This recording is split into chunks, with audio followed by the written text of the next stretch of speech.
Sturgeon resign. Salmond's damning evidence finally published ahead of showdown tomorrow.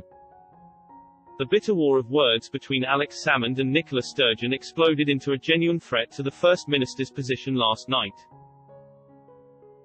Holyrood officials finally published Mr Salmond's written evidence at 7 p.m., clearing the way for his long-awaited testimony under oath tomorrow.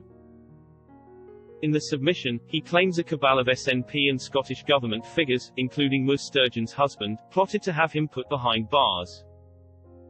At around the same time as it was published, Ms Sturgeon gave a series of television and radio interviews to insist that her predecessor was not telling the truth.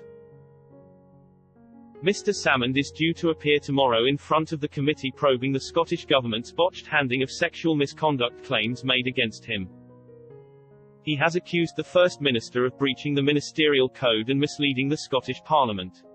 In his written submission, he said, "The inescapable conclusion is of a malicious and concerted attempt to damage my reputation and remove me from public life in Scotland. The real cost to the Scottish people runs into many millions of pounds, and yet no one in this entire process has uttered the simple words which are necessary on occasions to renew and refresh democratic institutions. I resign." The committee now has the opportunity to address that position.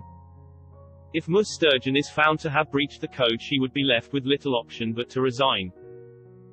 Mr Salmond claims that the evidence supports a deliberate, prolonged, malicious and concerted effort amongst a range of individuals within the Scottish Government and the SNP to damage my reputation, even to the extent of having me imprisoned.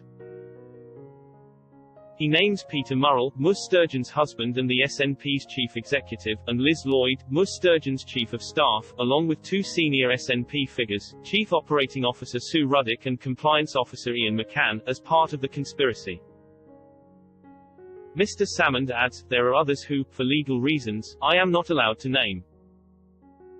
He goes on to claim there was a complete breakdown of the necessary barriers which should exist between government, political party and prosecution authorities in any country which abides by the rule of law. The most obvious and compelling evidence of such conduct is contained within the material Crown Office refuses to release. That decision is frankly disgraceful. The inquiry is probing the Scottish